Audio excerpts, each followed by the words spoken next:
ক্র্যাকডাউনের অব্যবহিত পূর্বে প্রথম প্রধানমন্ত্রী তাজউদ্দিন সাহেব আওয়ামী লীগের সাধারণ সম্পাদক তিনি শেখ মুজিবুর রহমানের কাছে গিয়ে বলেছেন যে পাকিস্তানিরা আক্রমণ করতে যাচ্ছে, দেশের মানুষ স্বাধীনতা চায়, এখনো সময় আছে, আপনি স্বাধীনতা ঘোষণা করুন।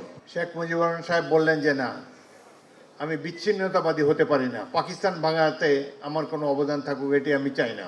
এই সময় স্বাধীনতার ঘোষণা দিয়েছেন মেজর জিয়াউর রহমান। এটি হলো প্রকৃত সত্য। ইস্ট বেঙ্গল রেজিমেন্ট যদি 1971 সালে পাক বাহিনীর গণহত্যার প্রতিবাদে প্রতিরোধ যুদ্ধ শুরু না করত, তাহলে এই দেশ এখনো পাকিস্তান থাকত। যখন স্বাধীনতার কথা কিন্তু রাজনীতিকরা চিন্তাও করে নাই। 1970 সালের ভোট হয়েছে 6 পয়েন্টের উপরে। সেই সময় মূল দর্শন ছিল যে পাকিস্তানিরা পশ্চিম পাকিস্তানের যে 4টি প্রদেশকে যেভাবে লুক আফটার করে, যেভাবে সমৃদ্ধ করে, পূর্ব পাকিস্তান নেগলেক্টেড, পূর্ব পাকিস্তানে অর্থ বরাদ্দ দেওয়া হয় না। এই যে তখনকার আন্দোলনটির নাম ছিল প্যারিটির আন্দোলন। এই দুটি উইংয়ের মধ্যে প্যারিটি ছিল না, সম্পদের সমবন্টন ছিল না। এই জন্য পূর্ব পাকিস্তানের জনগণ ক্ষুব্ধ ছিল। এটিকে সম্বল করে আওয়ামী লীগ তৎকালীন নির্বাচনটি জিতেছিল। তো পাকিস্তানের কাঠামোতে, রাষ্ট্রীয় কাঠামোতে সমান সুযোগের জন্য 70-এর নির্বাচনটি হয়েছিল। স্বাধীনতার কখনোই উচ্চারিত হয়নি।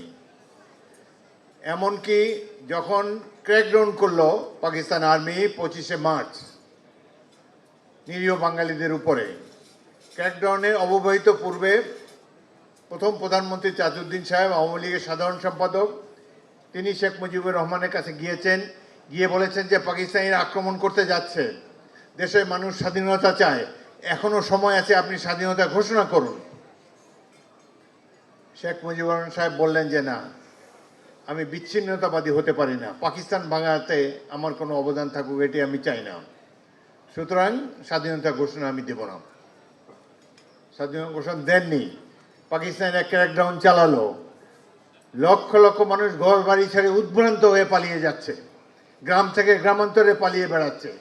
পাক বাহিনী মেশিন গান, মর্টার, কামান দিয়ে নিরীহ মানুষ গুলি করে হত্যা করছে। এই সময় যে কোনো জাতি অবদমিত হয়ে যেত, চুপচাপ হয়ে আত্মসমর্পণ করত। এমনই এক মহেন্দ্রক্ষণে জনগণের পক্ষে, মা বোনদের ইজ্জত রক্ষার জন্যে, দেশের মানুষের জীবন রক্ষার জন্যে বিপুল প্রতিরোধ গড়ে তুলেছে ইস্ট বেঙ্গল রেজিমেন্ট। এই সময় স্বাধীনতার ঘোষণা দিয়েছেন মেজর জিয়াউর রহমান। এটি হলো প্রকৃত সত্য।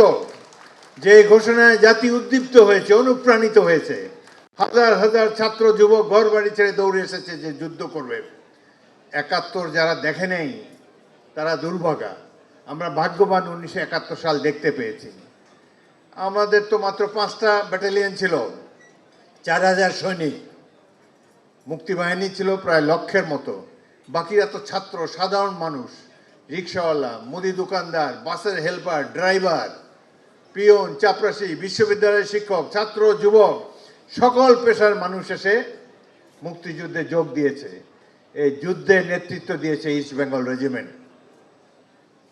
কিন্তু এই কথা ইতিহাসে নাই। স্বাধীনতার অব্যবহিত পরে যে দলটি ক্ষমতায় আসলো, তারা বললো যে 7ই মার্চে একটা ভাষণ শুনেছি, ওই ভাষণেই দেশ স্বাধীন। মাঝখানে যে যুদ্ধ, হাজার হাজার মানুষ জীবন দিল, লক্ষ মানুষ আত্মাহুতি দিল, তার কোনো উল্লেখ নাই স্বাধীনতা যুদ্ধের পরবর্তীকালে ইতিহাসে। আমরা তো চোখের সামনে দেখেছি, এখনো জীবিত আছি, কিভাবে হাসতে হাসতে বাঙালিরা জীবন দিয়েছে স্বাধীনতা অর্জনের জন্য। সেই মহাকাব্য চিরকাল বাংলাদেশের নাগরিকদেরকে গর্বিত করবে।